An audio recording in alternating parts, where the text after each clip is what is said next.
Adelante. Buenos días a todos y a todas las personas que nos escuchan desde las distintas plataformas que se enlazan a esta actividad. Desde el Instituto de Investigaciones en Educación, agradecemos la retransmisión del conversatorio a través de las redes sociales del INEINA, de la Universidad Nacional, y desde las redes sociales del PRIDENA en la Universidad de Costa Rica, así como también por Onda UNED de la Universidad Estatal a Distancia. Permítame presentarme, mi nombre es Eduardo Ortiz Pineda, soy profesor de Filosofía de la Escuela de Estudios Generales de la Universidad de Costa Rica y desde hace 4 años coordino este proyecto denominado Observatorio Temático Interuniversitario de Derechos de Niñeces y Adolescencias, OVINA. Para quienes no conocen el OVINA, este es un proyecto del Instituto de Investigaciones en Educación, del INIE, de la Universidad de Costa Rica. Fue creado en el 2020 e integra personas investigadoras y docentes de las 5 universidades públicas de Costa Rica. Entre estas instancias se encuentran la Cátedra de Psicopedagogía de la UNED, la Escuela de Ciencias Sociales del TEC, el Instituto de Estudios Interdisciplinarios de Niñez y Adolescencia, INEINA, de la Universidad Nacional, y de la Universidad de Costa Rica lo integran tanto la RINA como el PRIDENA y el ETNA. Además, recientemente también se unió la Cátedra de Pensamiento Crítico de la Universidad Técnica Nacional. El objetivo de Lovina como proyecto es observar e investigar la temática de niñeces y adolescencias tanto en Costa Rica como en la región, integrar esfuerzos para entender la problemática que aqueja a niñeces y adolescencias a nivel nacional y regional. Es por tal razón que Lovina busca ser una plataforma de encuentro, diálogo y reflexión en torno a la temática relacionada con niñeces y adolescencias. Por lo cual, esperamos que este conversatorio sea uno de tantos espacios de encuentro para visibilizar la experiencia académica, de acción social y de incidencia política en favor de las niñeces y adolescencias en Costa Rica. A nombre de todas las personas investigadoras que conforman el OVINA, agradezco a las personas expositoras de este conversatorio y también a la colega y máster Miroslava Bonilla, quien será la encargada de moderar esta jornada. Que tengan una jornada de provecho. Muchísimas gracias, Edward. Muy amable, pues bienvenidas y bienvenidos a todas las personas que nos están acompañando la mañana del día de hoy en este tema que es tan importante, este conversatorio que se ha denominado violencia escolar y medios de comunicación, factores de riesgo, dinámicas sociales y desafíos para la prevención en Costa Rica. Sabemos que la violencia escolar constituye una problemática social muy compleja que afecta de manera significativa los procesos de convivencia, aprendizaje y específicamente el desarrollo integral de las niñas, niños y personas adolescentes. El día de hoy nos acompañan dos personas expositoras. El primero que es el máster Rodrigo Campos Cordero, sociólogo y criminólogo costarricense, director de la Escuela de Ciencias Sociales y Humanidades de la UNED, con una amplia trayectoria en docencia, investigación y conferencias sobre seguridad, criminalidad y políticas públicas. Y la segunda persona expositora que nos acompaña en este espacio es el señor William Murillo Leiva, que es bachiller y licenciado en psicología por la Universidad de Costa Rica, máster en Derechos Humanos de la UNED, profesor, investigador y extensionista universitario, psicólogo social y consultor en proyectos para la prevención de la violencia y el desarrollo en contextos de vulnerabilidad y riesgo psicosocial. Entonces, le vamos a dar la palabra a la primera persona expositora, que en este caso sería don Rodrigo, va a tener 30 minutos y luego la otra persona expositora otros 30 minutos y vamos a abrir un espacio para preguntas o para hacer, ¿verdad?, tal vez un diálogo entre las personas aquí que estamos presentes. Así que le doy las palabras al señor Rodrigo Campos Cordero. Adelante. Hola, muchas gracias. Muy buenos días. Creo que antes de iniciar de profundizar en el tema, es importantísimo mencionar que cuando un ser humano llega a la sociedad, encuentra ya un contexto definido, encuentra una historia, nace en una clase social, en un país. em, y con una serie de elementos condicionantes que de alguna manera le ofrecen un abanico de oportunidades, pero también otro más grande de limitaciones, ¿verdad? Y entonces, dentro de este devenir histórico, el ser humano pues va encontrando cuál es de alguna manera su camino y siempre eso sí condicionado por lo que tenemos en el contexto. ¿Verdad? Nadie elige, por así decirlo, nacer con determinado lenguaje, con determinada ideología o en determinado país. O, como todos quisiéramos, con todas las necesidades básicas resueltas. Eh, y esto es importantísimo porque muchas veces tendemos a decir, es que la juventud de hoy, lo que sea, lo que siga y a partir de ahí ya va a ser una frase que lleva la carga de los eventos sobre las personas que no han tenido injerencia. Somos los que ahora tenemos algún rol en la sociedad, quienes decidimos cuál es el contexto que están encontrando quienes hoy nacen en nuestro país, por ejemplo. Entonces, es muy injusto em, arrojarle la responsabilidad de todos los actos a estas personas jóvenes porque simplemente no han tenido participación histórica, ni poder de decisión, ni ningún rol en una sociedad a la que recién están conociendo. Y empecemos por ahí. Si gusta, profesor, pasamos a la siguiente filmina, porque a mí me gustaría profundizar en cómo es este proceso, ¿verdad? El ser humano nace e inicialmente nos corresponde como grupo primario una familia, que no necesariamente es esa familia ideal que colocamos en las ilustraciones, ¿verdad? Eso pues ocurre algunas veces, pero ni siquiera es la regla y ni siquiera es una mayoría. Las familias se componen de muchísimas formas y además cambian en el tiempo.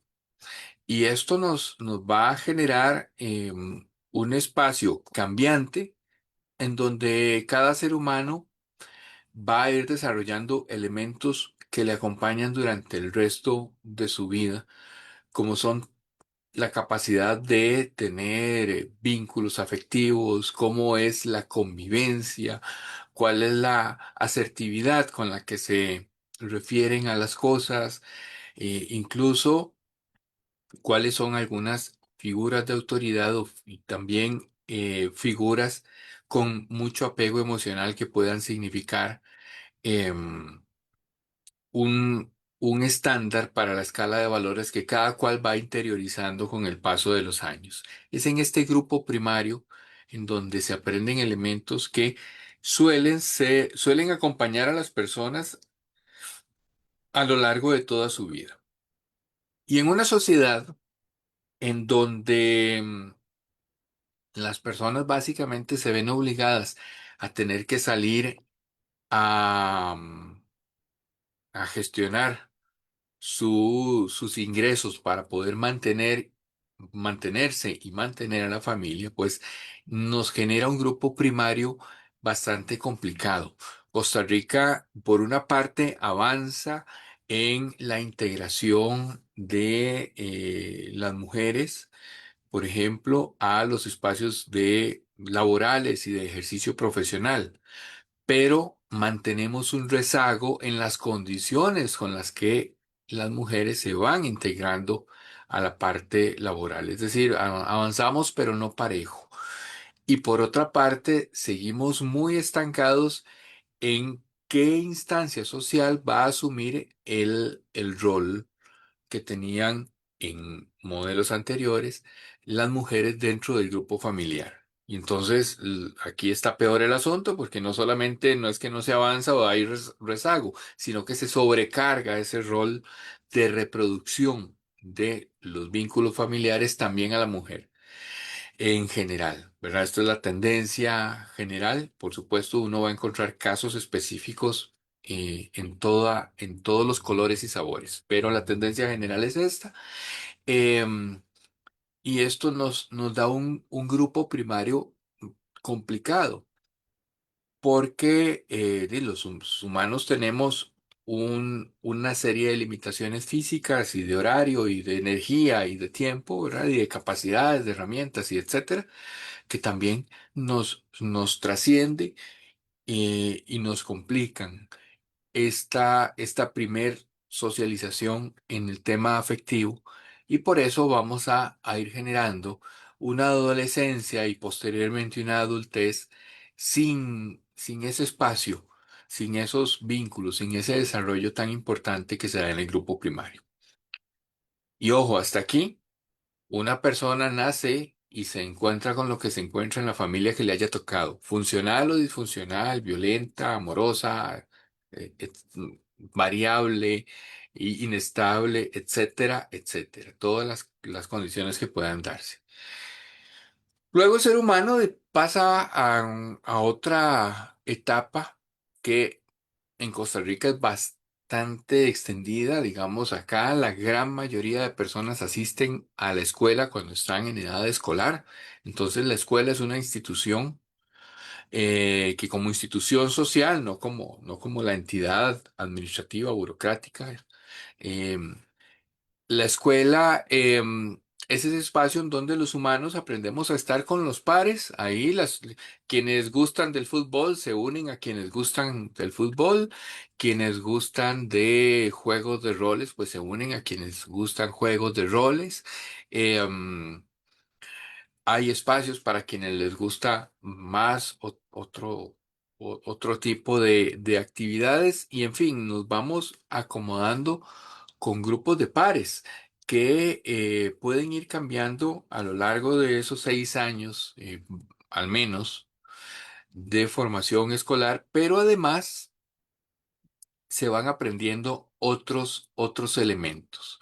En las escuelas se aprenden, por ejemplo, eh, este es un ejemplo que a los costarricenses cuando estamos en otro país nos cuesta muchísimo poder movernos sin estas coordenadas sociales y es la muy costarricense institución de la fila, la sacrosanta fila. Para nosotros casi todo se organiza en filas. Y cuando estamos en otro país en donde el abordaje o un transporte público no depende de filas, no hay filas, el asunto se nos complica mucho y uno pasa algunos momentos de ansiedad hasta que logre entender cómo es eso, cómo funciona eso. Porque para nosotros el tema de la fila es muy importante. Uno hace filas naturalmente y lo aprende en la escuela.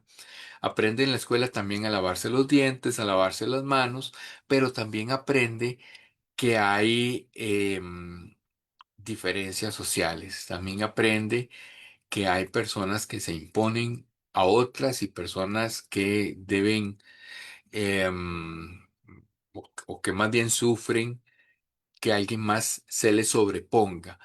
Y esto genera disparidades en el ejercicio del poder, esto genera limitaciones, esto genera em, ansiedades que también nos van marcando. Por eso es que muchos de las personas que pueden ya en su edad adulta acceder a tratamientos de salud emocional y a revisar sus problemas internos y demás, van a terminar sacando una serie de elementos que son justamente de estas etapas, de estas edades tempranas, en donde hay cosas que nos dejan huellas tan profundas y tan marcadas que nos obligan a, ya en la adultez, revisarnos y tratarlo para poder subsistir con una mejor salud emocional.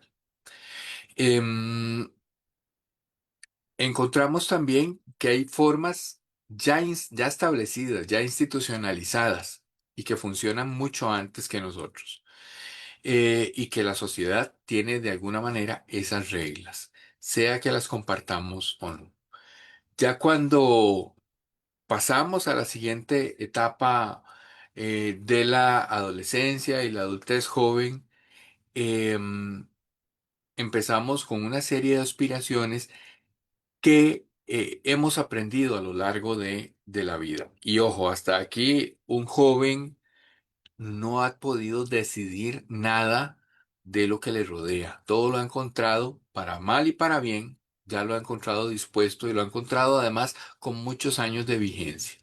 Entonces, Y estos son los elementos que nos hacen pensar que aunque la socialización es un proceso clave para que todos los seres humanos podamos insertarnos en la sociedad, cuando esta sociedad no ofrece las oportunidades suficientes y necesarias, vamos a estar generando toda una generación de personas con limitaciones que ya han encontrado establecidas en el grupo, en la sociedad que les admite. Pasamos a la siguiente, por favor, profesor.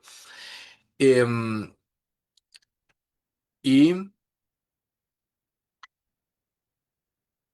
tenemos una serie cuando una persona joven se enfrenta al mundo, va a encontrar una serie de riesgos. En Costa Rica,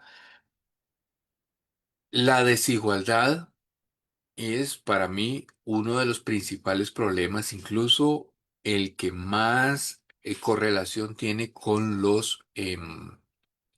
con las formas de violencia que estamos observando.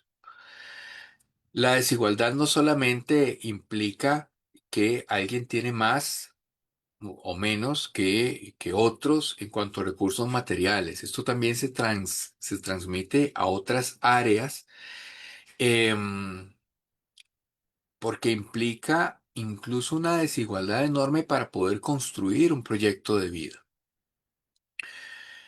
Si usted dice, no, pero, ¿verdad? Hay gente que dice, pero todos tenemos las mismas oportunidades y el que se esfuerza y da la milla extra y se pone la camiseta, etcétera. Bueno, si una persona que tiene ese tipo de discurso, uno le hace ver que, bueno, no todos tenemos las mismas oportunidades, porque si usted tuviese las mismas oportunidades, pues en estos momentos estaría desayunando en Mónaco, en su yate privado, ¿verdad? Esperando a que sea un poco más tarde para irse a una discoteca o quizá mañana amanecer en Dubái, y comprarse un vehículo nuevo de $500,000 para andarlo el fin de semana y luego revenderlo. ¿Verdad? Eso es lo que quien dice que todos tenemos las mismas oportunidades es porque no, ni siquiera es consciente de que él mismo no tiene las mismas oportunidades ni puede cubrir las aspiraciones que tiene. Y ahora para una persona joven todavía el asunto se complica más, principalmente en Costa Rica, que es uno de los países más desiguales del planeta. Es decir, acá, para decirlo con la sabiduría popular en un refrán, llueve pero no todos se mojan. Los beneficios y las ventajas del desarrollo salpican a unas cuantas y apenas unas cuantas cuentas bancarias, y lo demás únicamente ve pasar las riquezas desde lejos. Y esto nos va generando muchísima segregación en muchos sentidos. Tanto así que hoy por hoy nuestra democracia está en riesgo porque muchas personas no ven que un sistema democrático y de ejercicio de derechos les pueda resolver el día a día, les pueda dar respuesta a las situaciones de inseguridad, de educación, de trabajo, de recreación, etcétera. Entonces es tan, digamos, tan importante, tan avasalladora esta realidad que está trastocando nuestra institucionalidad y nuestra historia y con ello también nuestra cultura. Em, Principalmente en algunos lugares que por décadas han sido abandonados por la política social en nuestro país, es donde no por coincidencia, hoy observamos que también son los sitios con mayores índices de violencia, con mayores problemas de adicción a drogas, con más grupos de crimen organizado, etcétera, etcétera. Hay verdaderos enclaves de pobreza que nos pueden mostrar cómo es toda esta realidad y en donde lamentablemente la sociedad, la política social de toda la institucionalidad costarricense no llega. Es decir, para quienes viven en ciertos vecindarios, eh, simplemente la vida tiene otras coordenadas.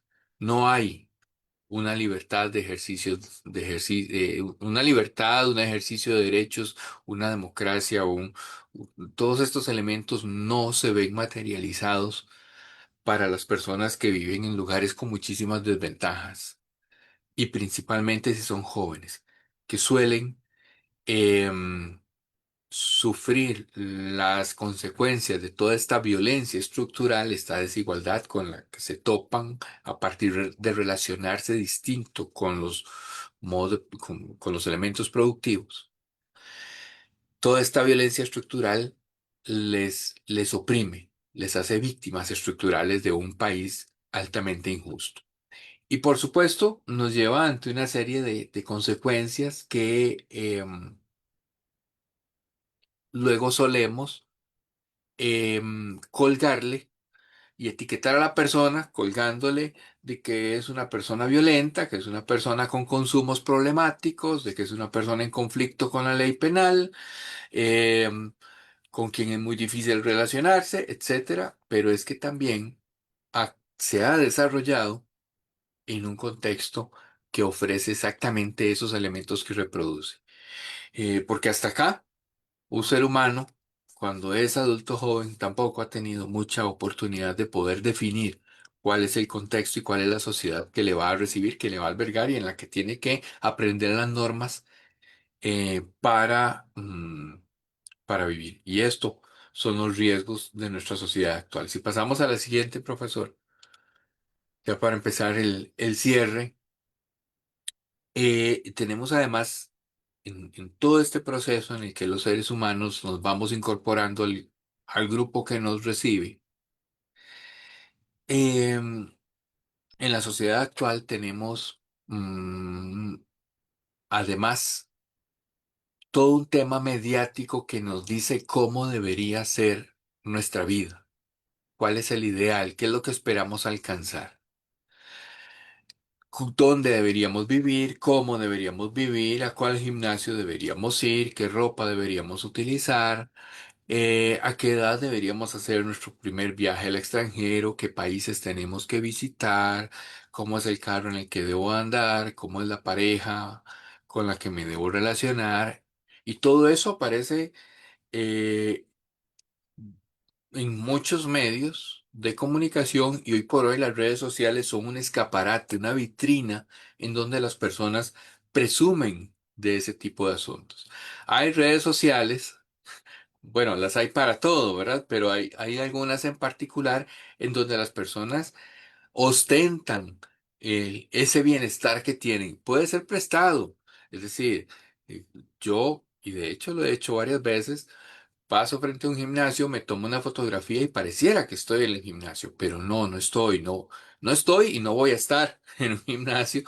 Pero eso no significa, eso no tiene que ser cierto para una red social. Puedo subir la foto y puedo eh, presumir de que por fin me hicieron ingresar a un gimnasio y cosa que en realidad no ha ocurrido. Y hay redes sociales dedicadas a eso, con millones de posteos al día que hace parecer que esa es la vida posible. Y las personas jóvenes se enfrentan a esto, a estas exigencias que van mucho más, pero mucho, mucho más allá de sus posibilidades.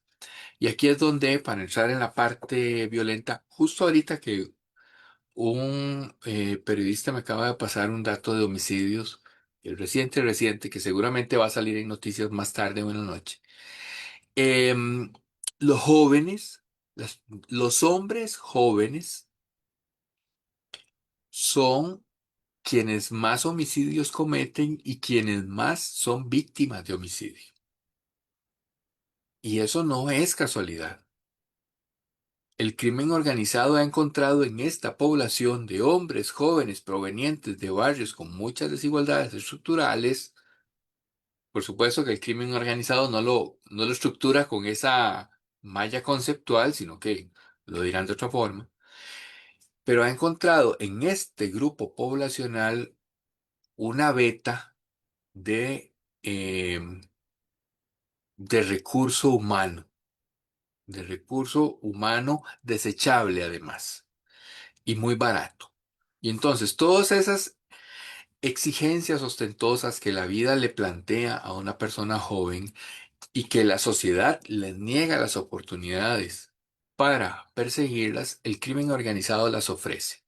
Si el crimen organizado hoy hiciera su anuncio en los avisos económicos de algún periódico, diría algo parecido a eh, organización en expansión requiere contratar personal joven con altas probabilidades de ingreso, altas posibilidades de promoción dentro de la empresa y con satisfacción garantizada en muy corto plazo. Porque eso es lo que ofrecen. Lo que pasa es que efectivamente, si bien todo eso es cierto, el vivir en ese estilo de vida, dentro de esas formas de violencia, hace que sea un espacio muy corto de vida. Según datos del organismo de investigación judicial, una persona desde que empieza a aparecer en los registros policiales hasta que muere o es encarcelada, pueden transcurrir de 6 a 5 o 6 años. Más o menos lo que alguien dura haciendo la educación secundaria, más o menos ese es el tiempo que dura una carrera criminal en Costa Rica. Claro, para una persona joven que ha nacido con privaciones, con carencias, con necesidades y que las ha tenido que sufrir durante su vida, luego que tengan 2, 3, 4 años de una vida ostentosa, de excesos, de incluso acceso a bienes y a consumos que les eran impensables, pues de alguna manera, y esto porque lo hemos registrado en investigaciones, para ellos vale más 3 años de todo resuelto y de una buena vida que toda su historia previa. Entonces, con este contexto tan deshumanizante, tan cruel, tan limitante para los jóvenes, el tener un espacio en donde puedan ser el amo del vecindario, aunque fuese por 2 años, les bien merece la pena de luego terminar en un centro penitenciario o bien que alguien más acabe con su vida, lamentablemente. Y esto se ha registrado, hay algunas investigaciones que se han hecho a partir de tesis de grado y en otras que se han hecho desde Flaxo y desde la red Conoce, que se los menciono para que las personas interesadas puedan buscar los sitios web y descargarlo, pero quienes investigan cualitativamente las historias de las personas jóvenes que hoy cumplen sentencias larguísimas por delitos gravísimos, eh, y, y entran a comprender cómo fue que se vincularon al crimen, fue que simplemente el crimen ofreció lo que ni la sociedad ni la familia podían dar. Y eso los vinculó y ahí están hoy por hoy cumpliendo sentencia. Hay un caso que a mí me llamó mucho la atención eh, porque le ofrecían comida, un plato de comida, en una casa del vecindario, que era la casa de la mamá del muchacho que en ese momento vendía droga en Purral. Y así fue como se vinculó el asunto. Luego le dieron chance para cuidar algunas cosas, luego aprendió a manejar moto y a llevar paquetes de un sitio para otro, luego ya con eso, pues como ocupaban tenerlo comunicado, le dieron un celular de alta gama, sin factura, obviamente.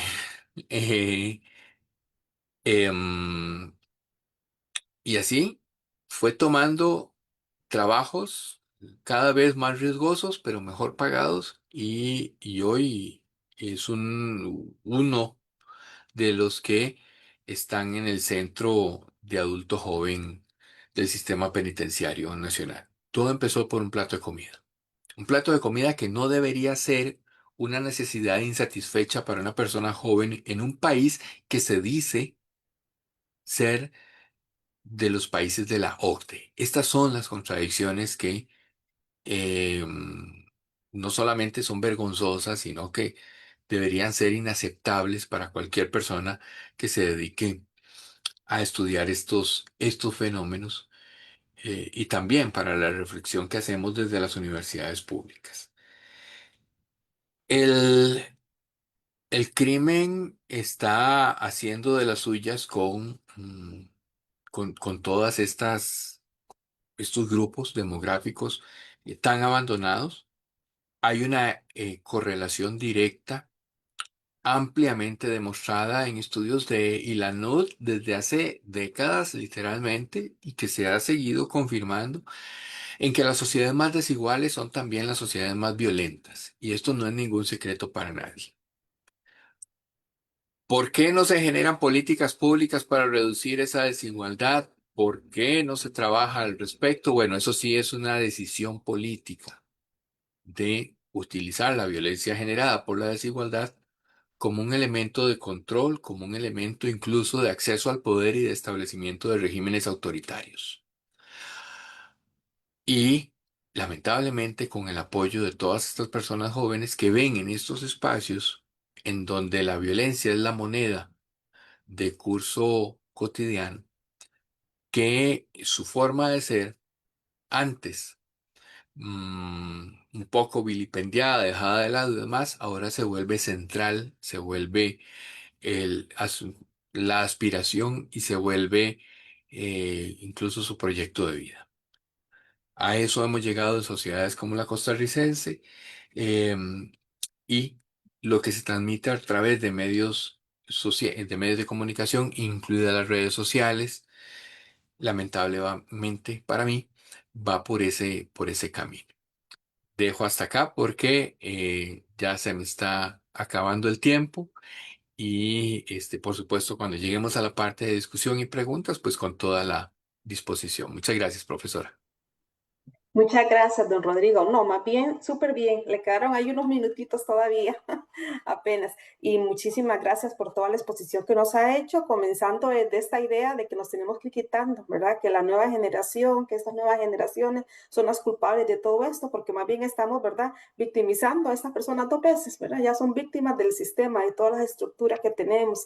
Y volver a hacer con esto, con políticas punitivas, con que usted nos dice, que es lo que está sucediendo el día de hoy, que es, como usted lo dice, es una herramienta de control, en lugar de buscar, ¿verdad?, todos estos problemas estructurales que tiene nuestra sociedad, nos vamos únicamente por lo punitivo, y lo punitivo es esto, la herramienta de control que usted nos indica, y que forma parte de gobiernos autoritarios, ¿verdad?, que lamentablemente es lo que está predominando en nuestra América Latina. Entonces, a continuación, le vamos a dar el paso al máster William Murillo. Adelante. Igual va a tener 30 minutos y finalmente vamos a tener como un resumen de las dos exposiciones y del espacio para preguntas. Adelante, don William.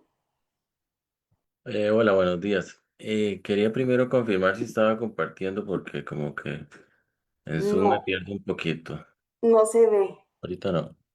Ajá, no. Bueno, Ahorita no se ve, pero si no, puede ser que el compañero nos los comparta. voy a intentarlo un momentito nada más. Ahora sí, sí, ahí se está viendo. Listo. Ahí sí se ve. Sí, ahí sí. Ok. Adelante. Buenos días. Muchas gracias por la invitación. Buenos días a doña Miroslava, a don Rodrigo, director de la Escuela de Ciencias Sociales y Humanidades de la UNED, que también es mi lugar de trabajo, a don Edward por darnos la bienvenida a este espacio. Em, Bueno, vamos a ver, yo traté como de poner algunas cosas como que a mí me parece muy importantes sobre este tema, em, y la idea es compartir algunas claves que desde mi trabajo como académico, pero también este, muy vinculadas con mi ejercicio como consultor en contextos, digamos, muy vulnerables, de muchísimo riesgo y exposición a la violencia, sobreexpuestos a la violencia de todo tipo.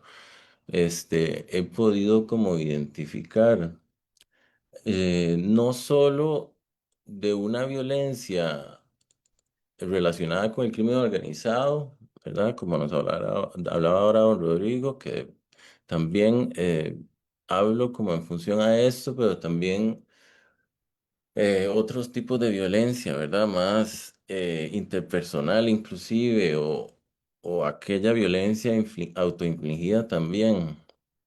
Entonces, digamos como para empezar, yo digo o pienso, hay una cuestión como imprescindible que para comprender esta problemática y es consultar.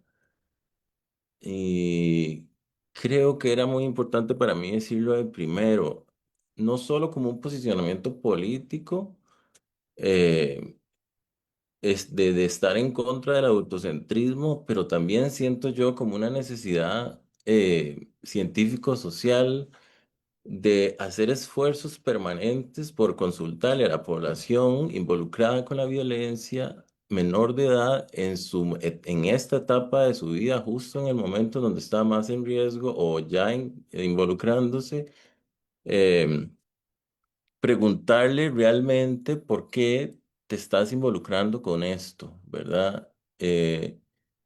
Yo creo que como la vida actual es una vida muy distinta. La generación joven ahora y adolescente y de niñez es una generación que un adulto no puede comprender porque no la vive. Y uno se acerca o se aproxima un poco a comprenderla cuando se relaciona con los chicos y las chicas en sus contextos educativos o sociales y apenas da pocos pasos para comprender lo que es ser adolescente, niño y niña en este momento de la vida. Eh, entonces, digamos que, aunque obviamente siendo científico social va a haber un factor de, digamos, como de no completo de entendimiento de lo que significa para ellos vivir en este momento, pues son esfuerzos muy necesarios. Ahora Rodrigo hablaba de estas investigaciones relacionadas con cómo una necesidad básica como la alimentación puede involucrar a una persona con esto, lo cual es muy cierto. Y bueno, a veces llegamos, pero digamos más bien más allá, pero a veces llegamos a consultarle al adolescente o a la persona más bien cuando está privada de libertad o cuando ya está muy involucrada con la problemática. Y yo creo que hay una necesidad permanente de hacer eso, por supuesto, pero también de que en los observatorios de investigación como estos, ¿verdad? Se mantengan siempre proyectos activos que estén intentando entender algo que yo llamo como al adolescente que eh, se arma contra sí mismo y contra los demás, ¿verdad? Y cuáles son esas motivaciones, esos afectos, esos sentires que están atravesando a ese chico y a esa chica para involucrarse en algo que como adultos sabemos que le va a hacer daño, pero que tal vez hay una aproximación subjetiva distinta o diferente a esta que solemos hacer desde nuestra mirada ya adulta, ¿ok? ¿Por qué? Porque hay un principio aquí y una necesidad, digamos, de escucha y de comprensión de lo que estas poblaciones tienen que decir no solo en torno a la violencia, sino en términos generales, ¿verdad? Hay una realidad que cuando uno se aproxima a los colegios, a las escuelas y a los trabajos con los chicos y las chicas, hay una realidad de chicos con crisis de angustia permanentes, perdón, con experimentando tristezas, ¿verdad? Experimentando angustias, con intentos suicidas, con cutting, con ambulancias ingresando a los centros educativos casi que permanentemente, con crisis de angustias, ¿verdad? Para atender crisis de angustia, con consumo de drogas, con jaladas de vapeo, si se puede decir de esa forma, no sé qué tan informal sea decirlo así, que valen 100 colones en los baños de las escuelas, em, y con cuestiones de violencia que irrumpen, digamos, y que se vuelven cotidianas y ya no, y ya dejan de ser algo raro. Eh, a nivel teórico, por mencionar una teoría, digamos que el modelo ecológico de Bronfenbrenner dice que estamos todos incluidos en una cuestión como que va desde el microsistema hasta el macrosistema y que quiere decir que nuestra vida es una vida que se gestiona bastante a nivel o de forma, o en un nivel de sistema, ¿verdad? Desde una cosa más individual hasta cómo me relaciono con las primeras instancias, como decía Abraham Rodrigo, de aprendizaje y de socialización primaria y secundaria, y también cómo me relaciono con las instituciones del Estado, con las empresas privadas. Somos seres que vivimos, digamos, en una lógica de sistema. Entonces, la escuela, ¿verdad? Y los colegios, cuando digo escuela, es importante decir que las involucro a las dos, están incluidas, inmersas en este sistema, ¿verdad? Cada actor está interconectado y hay afectaciones interseccionadas, bidireccionales, multidireccionales. Entonces, otra cosa que hay que decir aquí es que una mirada que subestime e inclusive una intervención, sea cual sea, ¿verdad? A nivel político, a nivel más de instituciones o de lo que fuera, un nivel más microsistema o más pequeño, cualquier mirada y cualquier intervención que subestime una perspectiva sistémica va a ser reduccionista, ¿verdad? Porque es un problema mucho más complejo. Y eso voy a tratar de ir hilándolo, digamos, un poco mejor a lo largo de este ratito que voy a conversar.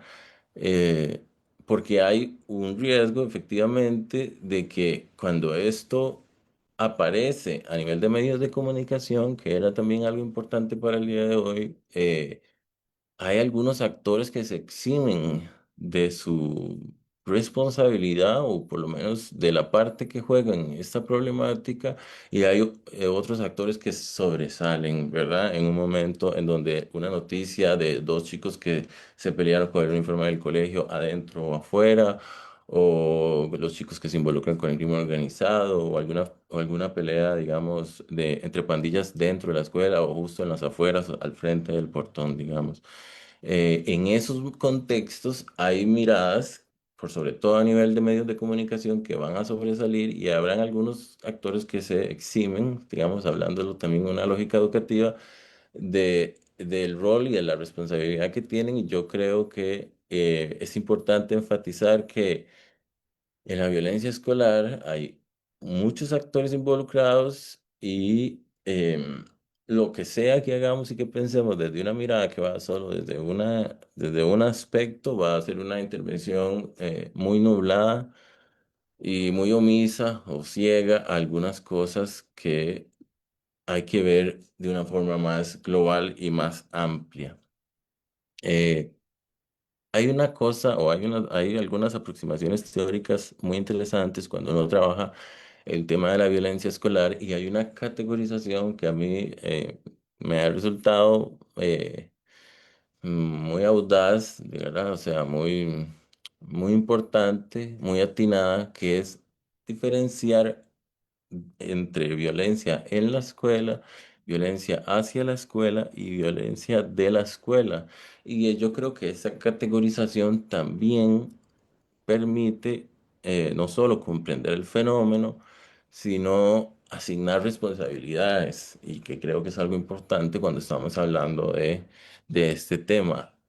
Si nosotros pensamos en la violencia en la escuela, esta es la violencia que se desarrolla en el centro educativo, ¿verdad? Son los eventos, los episodios violentos que podemos encontrar en las escuelas.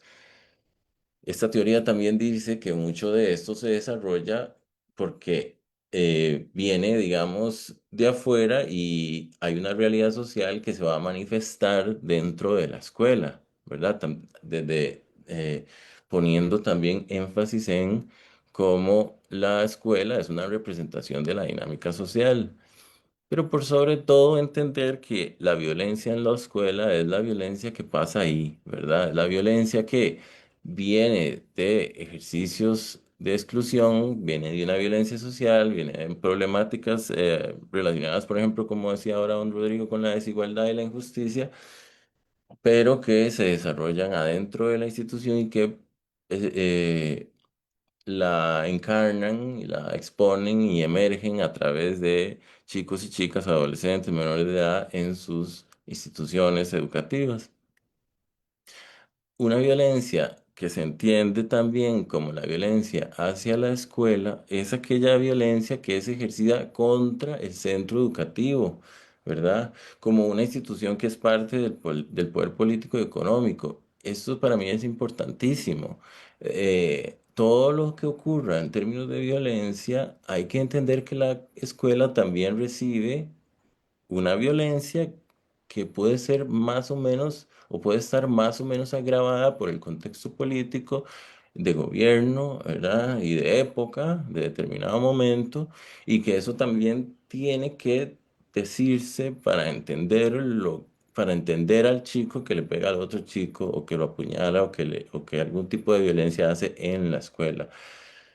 Y esto, aunque pueda resultar obvio, es como parte de las cosas que cuando la problemática desarrolla, como que se invisibilizan a nivel de el espectáculo que genera un evento de violencia, a veces en los medios de comunicación. Yo creo que no hay necesidad como de enlistar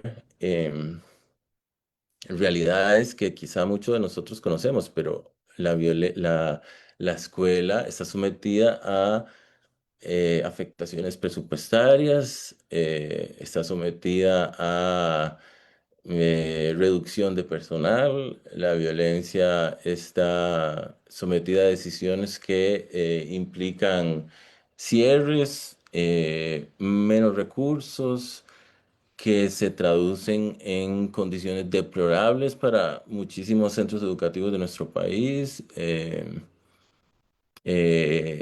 políticas, construcción de leyes que también son ejercicios violentos del poder contra la institución educativa y que tienen que ver con que un chico y una chica sean violentos en la escuela, porque ahí está la clave. No es un evento aislado de ninguna forma. Y luego la violencia de la escuela, que también es importante y que también es un actor que podría invisibilizarse en esta problemática cuando hay un evento que sobresale, que llena los medios de comunicación dos, tres, una semana, que es la violencia de la escuela, ¿ok? Y la violencia de la escuela es la violencia que ejerce la institución, ¿verdad? Que no sé cuántas veces se dice esto cuando pasa un evento de violencia entre chicos y chicas, pero que debe ser uno o dos o cero. Y es que toda institución, ¿verdad? Que con esto hay que apelar también bueno, ahorita voy a pasar al otro punto, pero con esto hay que apelar a Goffman y a su teoría de internados y a las instituciones totales, y es que son estas instituciones que, digamos que albergan a personas por muchísimo tiempo, muchas veces no pueden salir por algún tiempo, como la cárcel o los hospitales, cuando hay una persona internada o lo que fuera, pero que las instituciones educativas son también instituciones que toman un tiempo de la vida de la persona interna. Y está más que escrito ya por las ciencias sociales, más el libro de Internados es de 1970 que dice y que habla del ejercicio violento que puede ejercer una institución sobre quienes ahí viven, ¿verdad? Sobre quienes ahí residen, ¿ok? Y eh, también está muy escrito que cuando la institución tiene un modelo de gestión y una dinámica institucional más cercana a la violencia, hay formas de adaptarse de los internos con respecto a estas instituciones y los chicos y las chicas están existiendo ahí y unos tomarán em, sus formas de adaptarse y de resistir desde sus subjetividades contra el peso de una institución que puede ser más o menos violenta, ¿ok?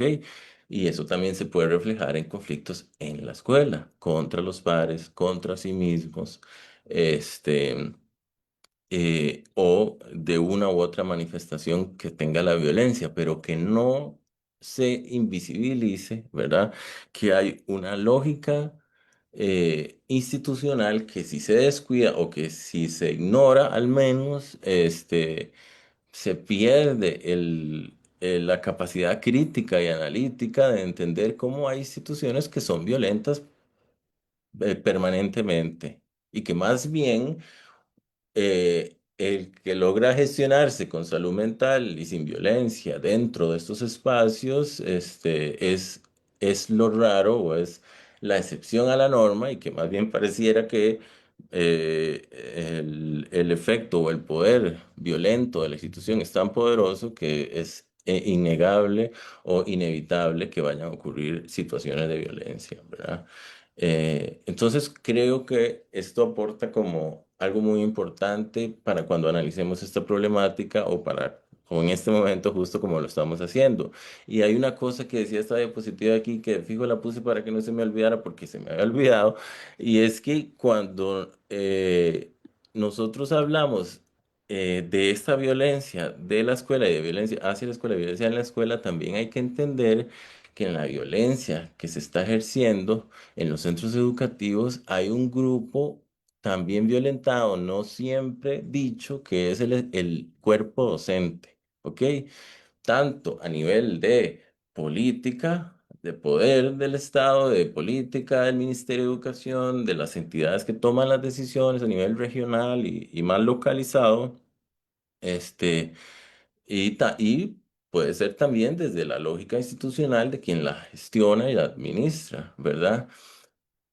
¿Y esto por qué lo digo? Porque en el contexto cotidiano de los centros educativos hay que estar 2 horas o menos, hay que tener 5 minutos de una conversación con un docente para reconocer que los docentes, en su mayoría, de estas escuelas y colegios donde ocurren los hechos violentos encarnados por adolescentes y menores, niños y niñas, estos profes están todos sufriendo los efectos de el síndrome de quemado, de las decisiones políticas, de malos salarios, de sobrecargas de trabajo, de trabajar y tratar de ejercer un rol en en instituciones sin recursos, y que son estos actores quienes tal vez tendrían algún rol para evitar la violencia, quienes están permanentemente sometidos a estados o viviendo, experimentando estados subjetivos de malestar casi que permanente, ¿verdad? Y si alguien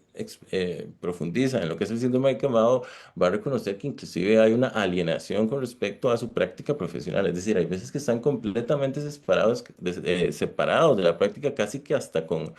eh, casi con un enojo sobre su ejercicio, considerándose menos capaces o con ningún tipo de interés, y que no es algo que tampoco salió de la nada, sino que es que se está sufriendo de algo que se ha considerado un trastorno inclusive por los manuales de diagnóstico y que tiene un punto importante para tratar de entender la problemática como algo que es absolutamente interseccionado, multivariado, ¿verdad? O sea, una cuestión como compleja.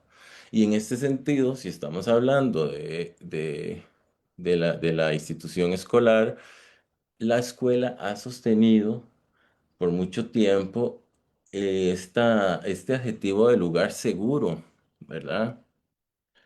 Y es como que es una institución que a nivel social está como muy protegida en términos de su reputación, más o menos, por decirlo de una forma, o más o menos en sectores más que en otros, pero cuando uno habla de la escuela sin tratar de localizarla, ¿verdad? Una escuela en su mundo más generalizado, se ha entendido siempre como el lugar seguro, ¿verdad? Y yo creo que hay que preguntarse esto críticamente y realmente ponerle luz, digamos, como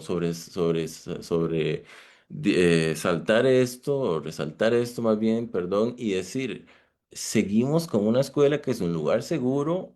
O más bien es más seguro que de algunas escuelas los chicos, que a algunas escuelas los chicos mejor no vayan, ¿verdad?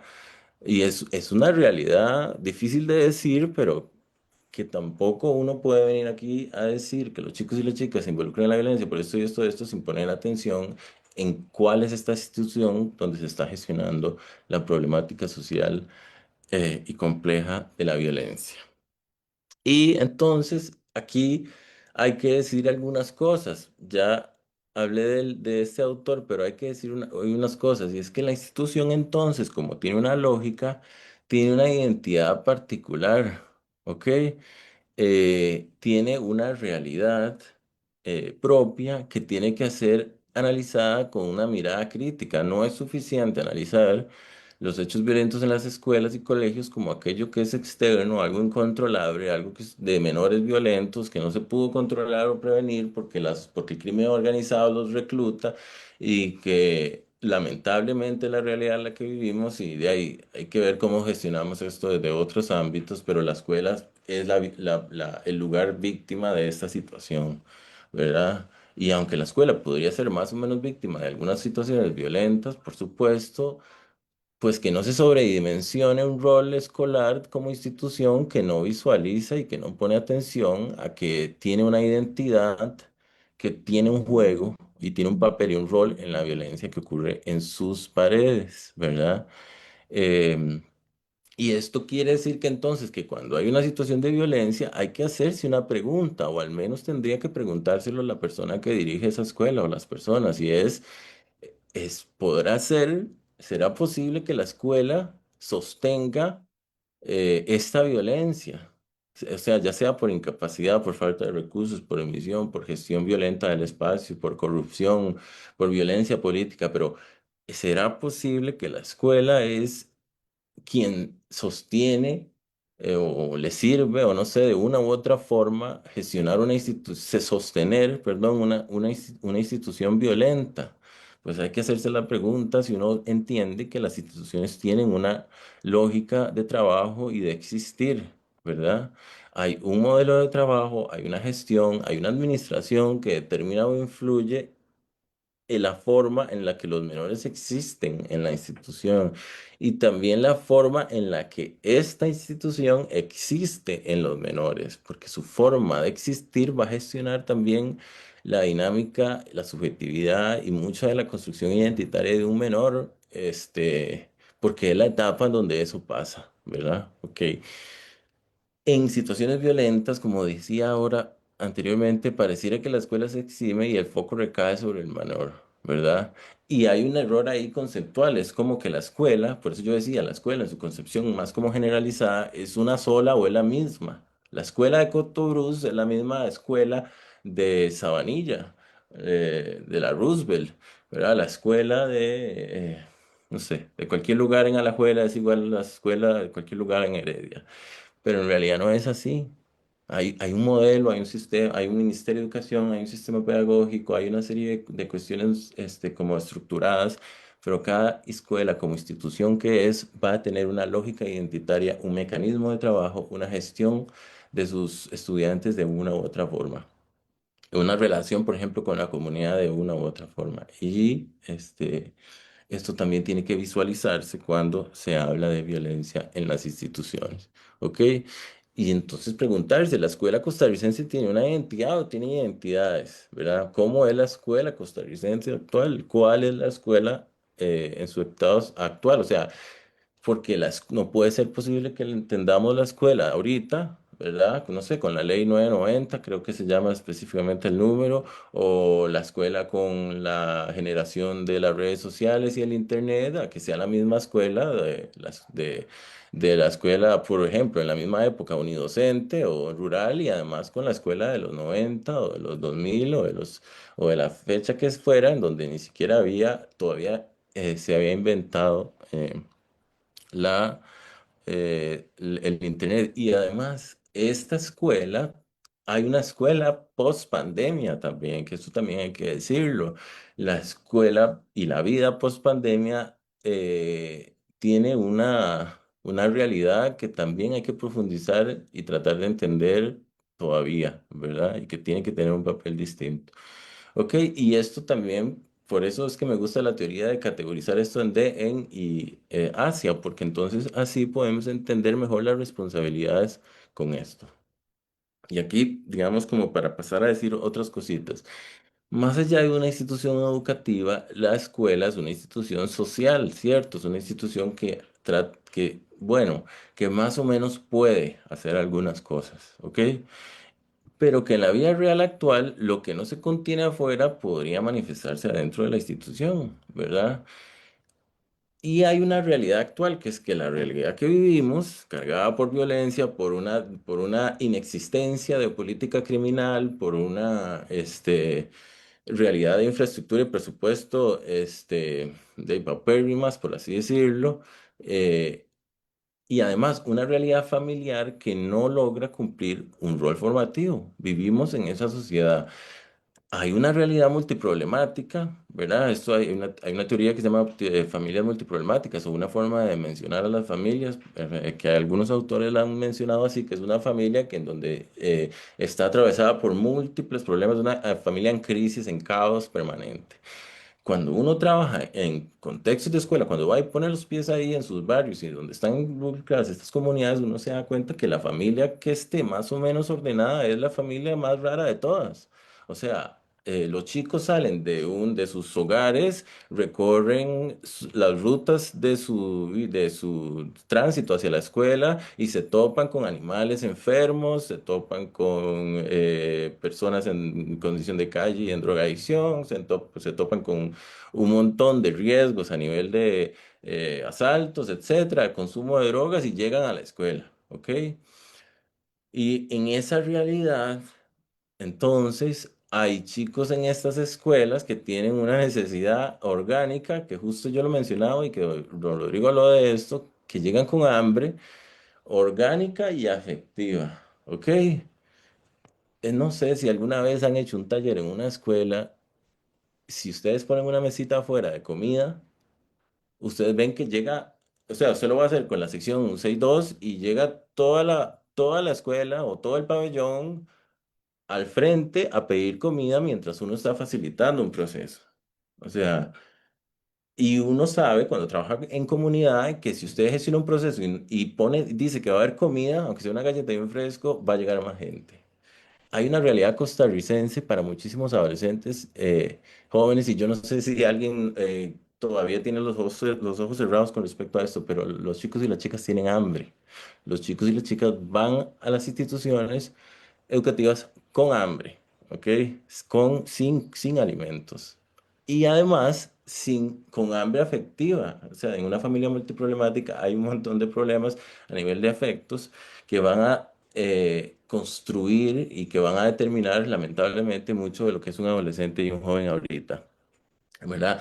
Lacan, para quienes estudiamos psicología y nos gusta el psicoanálisis, además escribió por ahí que desde el origen el niño se nutre de palabras, tanto de pan y muere por ellas. Y aquí comienzo como a pensar en cosas de intervenir, en formas de intervenir esto, y es entender que cuando uno está con esta población, trabaja con esta población, hay que reconocer que el lenguaje protege y expande las subjetividades.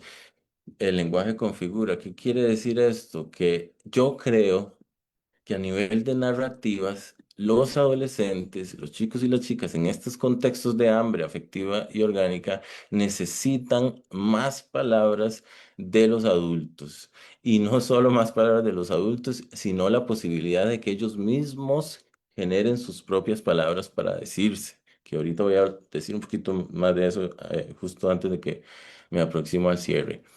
Eh, Más aún tomando en cuenta que cuando ustedes están en una escuela se dan cuenta que muchísimas de las problemáticas son por rumores, por gestos y por miradas. Inclusive uno trabaja con orientadoras, orientadores de colegios y uno les pregunta por qué se pelearon hoy.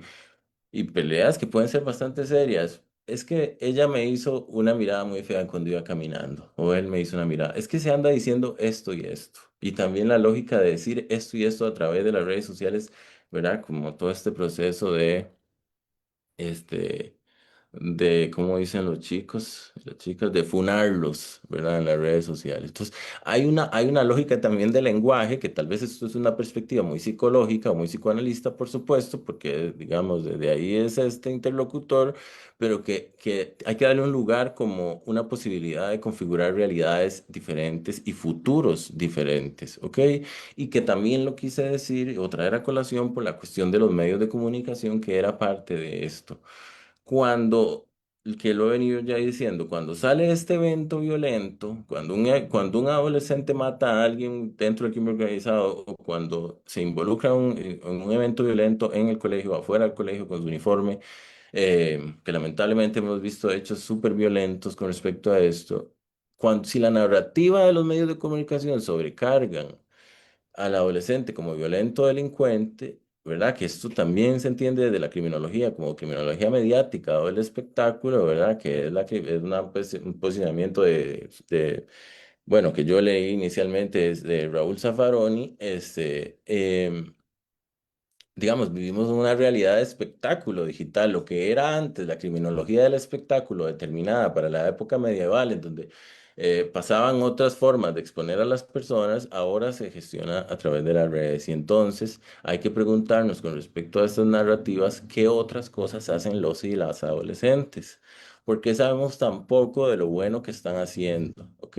¿A dónde está? Es más, es tan increíble este vacío que tenemos de narrativas adolescentes y de niñez y adolescencia que a veces hay que preguntarse hasta a dónde están los niños y las niñas porque ya uno no sabe si están en el colegio o en la escuela. Justo trabajé por 2 años en contextos escolares de mucho riesgo en Alajuela y yo me daba cuenta que uno llegaba y los profes, un chico y una chica se perdía 15 días de la escuela y nadie sabía dónde estaba. ¿Verdad? O sea, era difícil de reconocer eso. O además, con esta lógica que tenían, que creo que ya cambió de arrastrar materias, pues llegaban un ratito como si fuera a la universidad y se iban y volvían en otro momento, ¿verdad? Entonces, y además de esto, una pregunta más importante que lo dije ahora, ¿qué oportunidades y espacios estamos generando los adultos, al menos desde nuestras responsabilidades, para que los chicos y las chicas construyan sus propias narrativas y se posicionen como chicos que no son solo jóvenes violentos y que tienen otras posibilidades? Hay que entender una cosa, y es que los medios de comunicación ya no son ni dos ni tres, ¿verdad? O sea, hay unos más poderosos por su realidad, digamos, y sus potencias económicas, perdón. Pero hay una comunicación comunitaria y social, hay uso de redes sociales.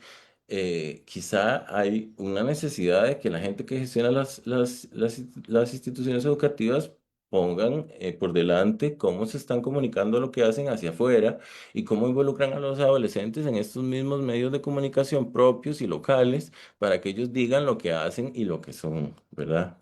Y finalmente, entonces, para continuar con esto, la escuela que puede hacer aquí además, ¿verdad? Si los chicos no están siendo formados ni amados, ¿verdad? Si no tienen un lenguaje desde que nacen que les dice, sos valioso, sos importante, estás destinado a un futuro lindo de desarrollo, si no tienen esas palabras, si no tienen ese cuidado, si no tienen esa ternura y llegan a la escuela así, quizás sea la escuela la que tiene que tratar de intervenir esto, ¿verdad? Y es un lugar al menos posible, ¿verdad? Yo pienso esto, es un lugar al menos posible, ¿ok? Y si la escuela asume esta tarea, entonces tiene que repensarse y cuestionarse críticamente en base a algunas de las cosas que he dicho y tratar de entender cómo asumir esto, no solo decir que ya no, que ya la generación es distinta, porque si no vamos a seguir en el mismo problema, ¿verdad? Entonces, primero, tenemos unas condiciones terribles. Los profes nos sentimos muy mal y la infraestructura es terrible. ¿Qué hacemos con respecto a eso? Y luego, asumir estas tareas no en aislamiento, hay involucrar a las comunidades, involucrar a las familias, involucrar a las redes. ¿Qué tanto sabe la comunidad de lo que hacen los chicos en los coles? ¿Qué tanto saben las familias? Que muchas veces ni llegan a las reuniones y cuando llegan es porque se ofreció comida. Y aquí, ¿qué puede hacer la institución política, el ministerio, las entidades y las universidades, por ejemplo? Capacitar a los profes, darles un poco más de ayuda. ¿Y qué podemos hacer dentro de las escuelas? Procesos grupales, artísticos, formativos, lúdicos y creativos, ¿ok?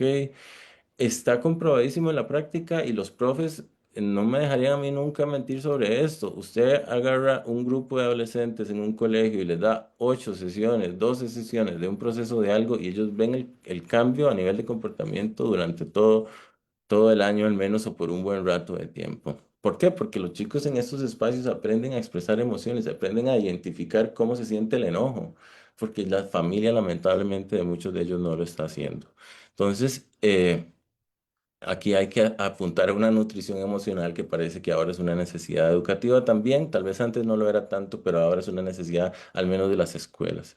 Y aquí también tiene una importancia lo vincular, que es importante como en cualquier factor de riesgo, hay que meterse a lo vincular para ver cómo potenciar que ese vínculo sostenga y no más bien que genere mayor perjuicio. Por ejemplo, los funcionarios de las instituciones educativas, ¿qué vínculo tienen? Nosotros, los señores ya y señoras ya adultos, podríamos pensar en la niña María o en la niña tal que estaba en la escuela, que significó algo. Cuando nos la topamos en el súper, uno tiene una vinculación afectiva con esa persona y la recuerda, y que se lo encuentra a uno y está orgulloso de donde uno llegó.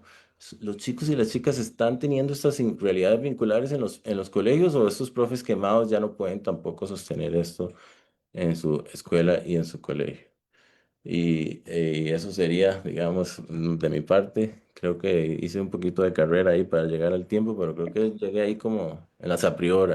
No, sí, pero muy bien, muchísimas gracias, Will, excelente. Esto es una temática súper importante para las personas que trabajamos desde la, ¿verdad? En la docencia y que hacemos trabajo también con las personas en las escuelas. Entonces yo creo que ha sido, ¿verdad? Una información muy fundamental. Y aquí, bueno, voy a hacer un breve resumen de lo que nos has aportado el día de hoy. Me encanta porque lo haces desde un enfoque de derechos humanos, nos habla de la importancia de consultar a las personas adolescentes involucradas con la violencia, superar el autocentrismo, ¿verdad? Que está muy presente en la idiosincrasia de nuestro, ¿verdad? En nuestro país está esto muy, muy pegado, en muchos países de América Latina está esto. Hay muchos factores que influyen y atacan a las personas adolescentes, hoy lo estamos viendo, hay depresión, hay suicidio, hay crisis de angustia, consumo de drogas, ¿verdad? Y tenemos que saber que en nuestra vida se desarrolla un sistema. Todo lo que está alrededor de nosotros nos impacta, va a impactar ese desarrollo integral. Y me encantó esto que utilizas de las categorías de análisis de la violencia en la escuela, hacia y de la escuela. Creo que es fundamental para un estudio, ¿verdad?, integral del fenómeno de la violencia. Y esta pregunta que nos hacía, ¿la escuela sigue siendo un lugar seguro o sostiene la violencia, ¿verdad? ¿Cómo es? ¿La sostiene, la mantiene o la reproduce? Y yo creo que esas categorías que hiciste de análisis de la escuela, hacia y de la escuela, nos pueden llevar, ¿verdad?, a contestar esas preguntas. También nos indica de que generalmente el foco de atención es en la persona menor de edad, ¿verdad?, a la que se culpabiliza. No se ve todos los factores que influyen para que esa persona de edad, menor de edad, llegue a ese acto de violencia. Entonces yo creo que eso es muy importante. Lo otro, la narrativa de los medios, que nos estabas diciendo al final, ¿verdad? De comunicación. Y me encanta que también pones una alternativa. ¿Qué podemos hacer, verdad?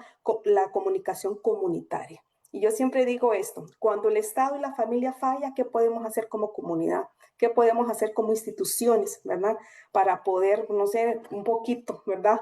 Bajarle a esta situación de violencia que hoy nos está llevando y que lo vemos aquí. En general, yo creo que las dos personas expositoras pues concluyen que esto es un fenómeno, ¿verdad?, que tiene causas estructurales, que hay que hacer un abordaje integral de esto, que tenemos que unirnos como sociedad y sobre todo hacerlo desde un enfoque de derechos humanos, ¿verdad?, reconocer que las personas menores de edad no son las únicas culpables de esto, o sea, aquí tenemos un sistema, como nos están indicando las dos personas expositoras, y que yo creo que cada una de nosotras también debemos, ¿verdad? Tenemos alguna cuota de parte también en esto, hacer a veces reproducciones, generalmente a través de, muchas veces de estos, ¿verdad? De frases que se dicen aquí populares, ¿verdad? A veces llevan también, ¿verdad? Símbolos de violencia y que tenemos que cuidar también para que esto no se siga reproduciendo. Entonces, darles las gracias a ustedes. Creo que ha sido una mañana con grandes aportes que nos van a ayudar muchísimo y vamos a abrir ahora un espacio de preguntas.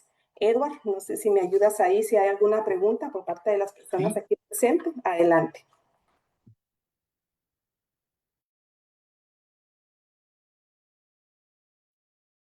estoy revisando en las redes sociales y no hay preguntas en el login, en el INIE.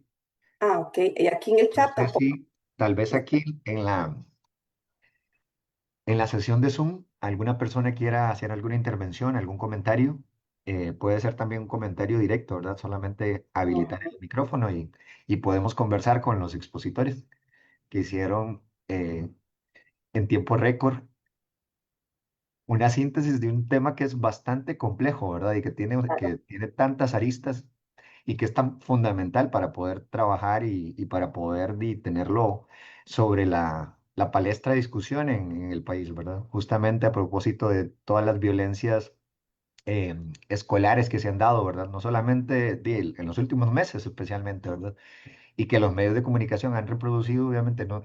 de todas formas posibles, ¿verdad?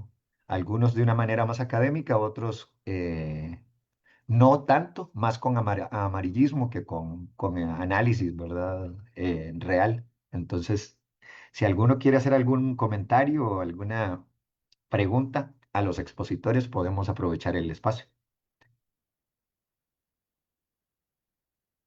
Exactamente, bueno, mientras se van, ¿verdad? Mientras vamos procesando la información y tal vez ahí pensando, a mí sí me gustaría como consultarle a don Rodrigo y a William de qué alternativas a esas políticas punitivas, ¿verdad? Pueden existir o cómo podemos hacer como sociedad en general o como instituciones universitarias, ¿verdad? Desde la universidad, qué podemos también aportar aquí para poder trabajar esta temática que ya ustedes nos lo han puesto el día de hoy, que es algo completamente, ¿verdad? Profundo y que no se ataca únicamente con leyes, que pensamos más leyes o más cárceles fuertes, ¿verdad? Torturas en las cárceles para que no lo vuelvan a hacer, o sea, entonces sí me gustaría como escuchar esas alternativas que podríamos, o Miro, Hay un, estrategias. hay un yo dato quería que como unir, Rodrigo, justo esa pregunta directa de Miros, como para hacerlo conversatorio, como debería ser, ¿verdad? Yo, cuando vos hiciste el comentario de o más bien la anécdota de este joven de Purral y la situación justamente de cómo él explicaba que inició en ese sistema, digamos, violento en el que estuvo a nivel de barrio, de escolar, yo recordé también mi tiempo en el colegio en Honduras. Yo estudié en Honduras. Eso hace 20 años, ¿verdad? Hace 25 años. Entonces, estaba haciendo ese análisis. Yo digo, yo tengo en Costa Rica más o menos 20 años de vivir, pero yo empecé a vivir o a escuchar de violencia escolar, no bullying específicamente, sino violencia ligada al crimen, al narcomenudeo y al crimen organizado, ¿verdad? Lo empecé a escuchar, estoy pensándolo en términos anecdóticos, no necesariamente a nivel teórico, hace unos 15 años, más o menos. Ese nivel, digamos, de violencia que implicaba, obviamente, incluir el narcotráfico, ¿verdad? Y incluir el crimen organizado. Unos 15, 12 años y obviamente también está relacionado con las cifras de violencia que vemos ligados, digamos, a la lucha por territorios, ¿no? Pero yo lo recuerdo del colegio hace unos 20 o 25 años en Honduras. Entonces hay como la duda que se me hacía, tal vez para relacionarlo con este asunto legal que menciona Miroslava y que es importante, obviamente, digamos, el asunto punitivo. ¿Cómo, en qué momento, digamos, esa excepcionalidad, esa teoría sociológica de excepcionalidad tica dejó de existir? O si ujú, todavía podemos pensarnos como un país que puede, digamos, tener unos índices de violencia relativamente, ¿cómo se llama? Estables, que no se van a ir a pique, ¿verdad? ¿Cuál es tu impresión de eso? Para ligar justamente claro, la pregunta de Miros con este asunto y con la claro, otra hay también. tres elementos, un dato y dos capas más de la misma cebolla. Ajá. El dato es que el promedio mundial de tasa de homicidios por cada 100.000 habitantes suele estar entre 6,1 y 6,2 personas por cada 100.000. En Costa Rica lo tuvimos en 17, va por 16. Tal vez este año, con mucha suerte, los tengamos en 15 o se dispare un poquito más. En fin, tenemos 2 veces y medio más que el promedio global. Nos falta mucho camino para tener un ambiente, por lo menos en términos de homicidios, menos letal. Ese es el dato. Porque colocarlo en esa perspectiva ya uno le dice, ¿verdad? ¿Qué tan violentos estamos? Porque se va normalizando. El tema de acabar con la vida del otro se va normalizando. Y dejamos de verlo como una noticia excepcional, ¿verdad?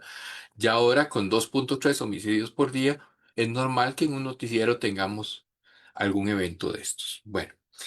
Con respecto a las capas, ¿por qué aparece primero en Honduras, luego acá? Eh, Veamos un asunto geoestratégico. Nosotros estamos en un lugar del continente americano en donde tenemos hacia el sur principales productores de cocaína y en el norte global el mercado consumidor de todas las drogas que se pueda usted inventar, ¿verdad? Entonces, nos coloca en el camino. Pero,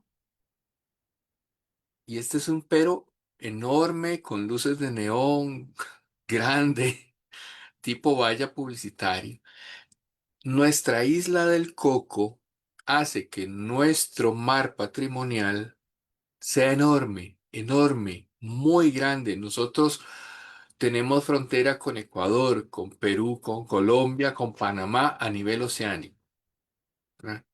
Entonces, no hay forma de que si un cargamento ilegal va por el Océano Pacífico, de que dé la vuelta, porque casi que terminaría en Islas Galápagos para poder regresar a yo no sé dónde. Y para poder hacer ese recorrido se necesita un buque muy grande, un portacontenedores, un barco de decenas de miles de toneladas de desplazamiento. Es decir, no hay manera de llevar algo ilegal tan grande por el Océano Pacífico si quiere evitar Costa Rica. ¿Ve cómo nos deja en una posición incómoda?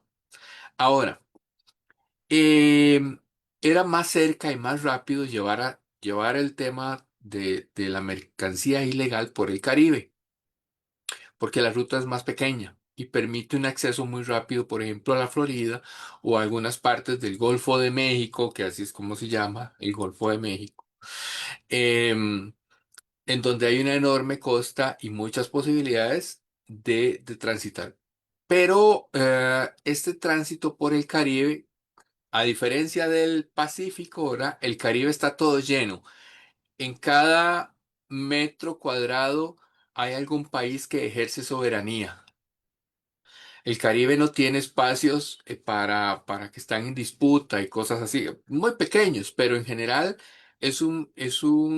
una masa de agua por donde quien transite con algo ilegítimo tiene que estar luchando con los controles estatales o con la piratería criminal de aquellos países que tienen escaso control de su soberanía marítima o que bien permiten en colusión con las instancias estatales que exista alguna piratería. El Caribe es, incluso para narcotraficantes, muy peligroso, muy peligroso. Imagínense la escala de peligrosidad que para los narcotraficantes dispuestos a acabar con la vida de otros vean eso como una ruta peligrosa, ¿verdad? A esto agreguémosle que en los últimos años la intervención norteamericana de ejecuciones extrajudiciales pues le da una capa más de inseguridad para este tipo de tránsitos y entonces hace que el Pacífico se convierta en la ruta y ahí es donde Costa Rica queda en el centro del tablero de ajedrez. Nos deja, digamos, muy expuestos y nosotros no se han hecho las inversiones necesarias para controlar nuestros océanos. Eso hoy por hoy se puede hacer y si bien para Costa Rica el Pacífico que tenemos es grandísimo, para efectos de tecnología, pues hay soluciones. Muchas de ellas desarrolladas en el ámbito militar, otras desarrolladas para efectos de comunicación, pero existen soluciones tecnológicas que permiten a un país tener control y ejercer soberanía sobre su mar.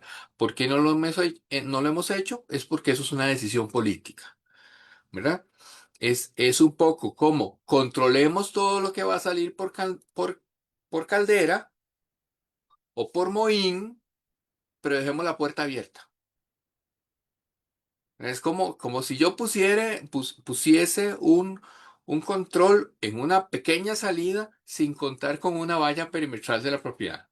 Eso es lo que estamos haciendo. Entonces, ingresa por cualquier lado, pero no puede salir por aquí. Ese es el mensaje. Ahora, ¿por qué es importante esto? Porque el narcotraficante no pasa por el país pagando con un simpe, ni con tarjeta, ni siquiera deja dinero. Los servicios logísticos se pagan entre un 5 y un 8% de la droga que lleva ese cargamento. Eso es lo que vale. Cada vez que decomisan una lancha anda entre 25 y 50 paquetes de entre 20 y 50 kilos, dependiendo, ¿verdad? Ahí se acomodan de diferentes formas. Es decir, una lancha puede llevar una tonelada de droga, digámoslo así. 800 kilos de droga, 500 kilos de droga. Hagan los números de cuánto es el 5% de eso. Pensemos en que un kilo de cocaína, que ha bajado el precio por sobreproducción en el sur, pero andará en 3.800, a veces $4.000 el kilo. En algún momento llegó a 5.000, ¿verdad? Pero eso procesado y puesto como piedra de crack en la calle puede tener un ingreso líquido bruto de unos 19 millones de colones. Un kilo. Entonces, se paga con droga que tiene que convertirse en dinero y eso no sé, y ahí empieza el problema. Ahí ¿verdad? El narcotraficante no está ahí por tener apilados un poco de paquetes de cocaína. Está apilado, está metido en esa actividad por tener ingresos. Y estos ingresos, ahora sí, ¿dónde los coloco? Y es donde empiezan a fijarse en los mercados de jóvenes. Las muertes que vemos hoy, en donde los jóvenes son contratados como sicarios y son entrenados, incluso se aprovechan de una circunstancia muy particular. Cuando uno es joven no puede tener perspectiva de una condena de 15 años de cárcel, porque su vida consciente no ha sido tan larga. Nuestros primeros recuerdos son a los 4 o 5 años, tal vez, así, tal vez. Y son recuerdos borrosos y uno no sabe si fue que se lo contaron o que realmente lo recuerda, ¿verdad?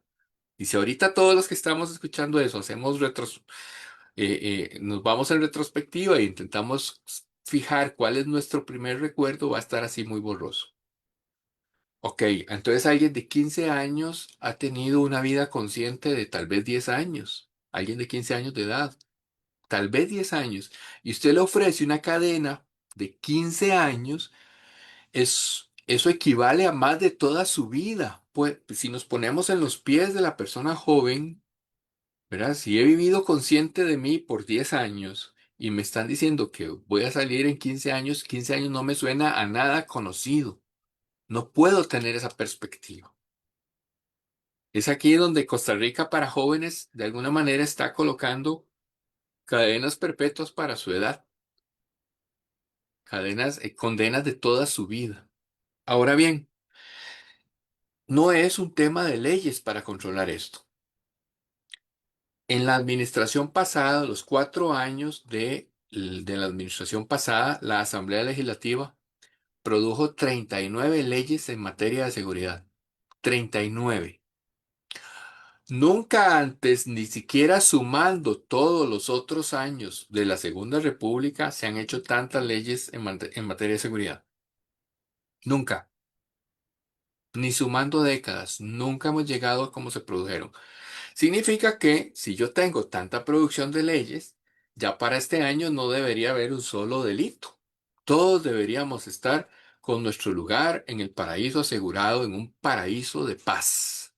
Y no es así, porque las leyes no desincentivan a la comisión del delito. La ley se aplica posterior. La ley no revive muertos, la ley no regresa celulares, la ley no deshace heridas, no restaura lo perdido. La ley es lo que se aplica al fin, ya cuando todo ha ocurrido. Por primera vez en Costa Rica se aprobó también dentro de esas 39 leyes, hay dos que tienen que ver con formación policial y hay una que tiene que ver con la prevención. Entonces ya el tema de la prevención está normado. La prevención primaria, más generalizada, la prevención secundaria, grupos de riesgo y la prevención terciaria a población que ya ha sido procesada para que no vuelvan a cometer el asunto. Eso sigue desfinanciado, ¿verdad? Es como decimos popularmente, un saludo a la bandera. Muy bonito y todo el asunto, pero más allá de acto protocolario, sigue muy desfinanciado. Hay algunos programas eso sí, hay que señalarlo, por ejemplo, las ligas atléticas policiales en el ámbito institucional del Ministerio de Seguridad Pública, o espacios no gubernamentales como la Fundación eh, de Libertad, se me va el nombre completo, pero hay unas fundaciones que tienen que ver el tema para personas jóvenes mediante el deporte y demás, ¿verdad? Pero son pequeños esfuerzos que si bien integran a cientos de niños, niñas y adolescentes, necesitamos soluciones de miles o de decenas de miles, no de cientos. Entonces ahí estamos todavía dando pasitos muy tímidos, muy de nadadito de perro, muy ¿verdad? De ir de a poquitos con un problema demasiado grande. La respuesta tiene que ser integral y ya para cerrar, este, hay varios elementos que no se están tocando mucho. Por ejemplo, el tema de la persecución de los capitales. Para poder perseguir un capital generado por el crimen se ocupa personal muy especializado, auditorías informáticas forenses, auditorías financieras, todas las pesquisas en investigación, y esto requiere personal muy especializado que es caro de formar. Y con un poder judicial cada vez más debilitado en términos presupuestarios, eso es una decisión política hecha para debilitar la única instancia que persigue el crimen en estos términos. Y esto, ¿verdad? Lo digo con todas sus letras porque tiene nombre y apellidos de las personas que toman esas decisiones. Y que indistintamente del show que puedan presentar en algún espacio, en alguna red social, etcétera, sus acciones van en favor de los capitales generados con el crimen. No se está previniendo. Hay un tema interesante, por ejemplo, han reducido mucho los delitos que tienen que ver con la seguridad ciudadana, asaltos, hurtos, cosas en la calle, pero han aumentado muchísimo los ciberdelitos, pero mucho, mucho, mucho. Entonces, esto tiene que ver, curiosamente, el tema del ciberdelito es algo que se debe prevenir en las escuelas.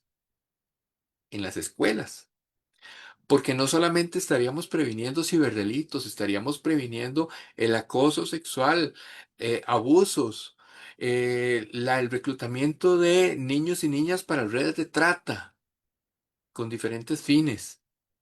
En la escuela es el lugar donde se puede prevenir eso, el acceso a tipos de violencia que dejarían a la gran mayoría de personas las dejarían sin poder dormir con solo estar expuestos a eso. Esto hay que prevenirlo en las escuelas. Y no se está haciendo. Eso también es una decisión política. Porque el ciberdelito usted no puede salir a perseguirlo en la calle con más policías. ¿Qué va a hacer? ¿Regalarle a un policía un celular de alta gama? Eso no reduce el crimen, ¿verdad? Hay que prevenirlo. Y no se está haciendo pese a que ya vamos en Costa Rica hemos superado las 100.000 víctimas por año en ciberdelitos. Y la escuela, que es el espacio, por ideal para esto y otros elementos no está siendo a propósito desaprovechado, porque no es de desconocimiento esto que acabo de mencionar. Y aquí es donde, curiosamente, hemos llegado a un mundo en donde pueden ser las nuevas generaciones bien formadas por los adultos actuales que nos rescaten, por así decirlo, que nos rescaten de esta reproducción de violencia en la que hemos llegado. Muchas cosas se han cambiado de lugar en estos años y que me parece que esto es una de las mejores, que tenemos esa posibilidad de que sean niños, niñas y jóvenes quienes cambien la forma en cómo reproducimos los patrones de violencia, pero para eso tenemos que darles las palabras que Will hace un rato nos mencionaba. Muchísimas gracias, Rodrigo. Muchas gracias por toda su participación en este espacio. Y para ir cerrando, le vamos a dar ahora el pase a don William Murillo para que nos haga un cierre sobre la temática. Adelante. Vamos a ver. Bueno, muchas gracias. Sí, digamos que para decir algo puntual sobre tu pregunta inicial. Bueno, yo creo que es muy valioso todo lo que tiene que ver con la justicia restaurativa también. Ahí hay una cuestión importante para la población en desarrollo, menor de edad y adolescente, porque es un súper buen momento para que haya un trabajo sobre el reconocimiento de las emociones del otro, reconocimiento del daño generado, de cómo, de las implicaciones que tiene para los demás. Cuando uno trabaja con chicos y chicas, como yo les decía, hay una cosa tan básica como reconocer emociones, como sentirlas en el cuerpo, como cómo se ve el otro enojado, cómo se ve el otro agredido por mí o por alguien más y cómo se siente. Y los chicos y las chicas llegan a encuentros, digamos, como subjetivos ahí, confrontaciones importantes que les ayuda a ser mejores personas. Entonces, yo apuntaría como que eso es muy importante. Ya el trabajo en medidas alternativas, y inclusive a nivel de personas adultas, pero también en menores, ya está súper investigado como algo más tendiente a la reducción de la violencia, ¿verdad? Ya se sabe y muchos países han intentado lo punitivo por sobre todo y se sabe que no se logran los resultados que se dicen lograr a nivel público, entonces tal vez por ahí. Y si me invitabas a un cierre, pues yo diría que los chicos y las chicas en los colegios y en las escuelas tienen un montón de cosas muy positivas, de un montón de ganas. A veces son, como pasa mucho, son sobre etiquetados o, no sé, sobre categorizados por algunas personas o algunos chicos y chicas que necesitan un poco más de trabajo con respecto a eso, pero yo creo que hay un montón de chicos y chicas que más bien necesitan mayores condiciones para consolidar y publicitar su narrativa. En una consulta que yo hice como consultora el año pasado, cuando preguntaba a los chicos por qué se involucraban con esto, los que se involucraban o decían involucrarse ellos, pues tenían sus razones, ¿verdad? Asociadas con cuestiones afectivas, de identidad, etcétera. Pero la gran mayoría, que era quienes no se involucraban, más bien decían que tenían mucho miedo de sus padres y muchos miedos de su realidad, que estaban todos en sus casas, que sus formas de entretenimiento era el PlayStation o las redes sociales, porque estar en la calle, en la comunidad, que era algo común para nosotros, era una cuestión de peligro, ¿verdad? Entonces, yo creo que hay que atender también a estas miradas y recuperar aquellos terrenos y aquellos lugares que han sido tomados, aunque suene muy difícil, ¿verdad? Aunque suene muy difícil, por la cuestión violenta, y tratar de ponerlos en el lugar que corresponde. Muchas gracias, William. Un placer. Bueno, para ir cerrando, ¿verdad? Ya casi la hora del almuerzo y que quieren ir a ver los partidos. Darle las gracias por este espacio. La verdad, hemos aprendido mucho, han enriquecido este espacio. Definitivamente, pues yo concluyo que es necesario que trabajemos así como en redes, sigamos trabajando con esta población y sigamos desarrollando una mente crítica, ¿verdad? Eso es muy importante, desarrollar esta mente crítica porque hay este discurso en contra de los derechos. Entonces, esto es importante que podamos, ¿verdad? Nosotros irlo trabajando para ir haciendo ese cambio, ¿verdad? De conciencia en las personas adolescentes, en las niñas y en los niños. Y bueno, adelante, Edward, si quiere dar el cierre final. Muchas gracias. Solamente agradecerles a los dos expositores por habernos hecho reflexionar sobre esta temática, ¿verdad? Tan acuciante para el país y para la región en general, ¿verdad? Y sí, gracias también a vos, Miros, por no haber dirigido y por haber aceptado la invitación de moderar la Mucho mesa. gusto. Y de parte de Lovina, tienen un espacio abierto para que cuando deseen presentar alguna de sus investigaciones relacionadas con la temática de niñez y adolescencias, el Lovina es un espacio académico para poder hacer ese tipo de incidencias, ¿no? Que son tan necesarias en el país y este tipo de interacciones entre instituciones. Sí, muchísimas gracias en realidad. Bueno, muchísimas gracias a todos y a las personas que nos acompañaron por acá y también por las redes sociales. Que pasen una linda tarde. Muchas gracias. Hasta pronto.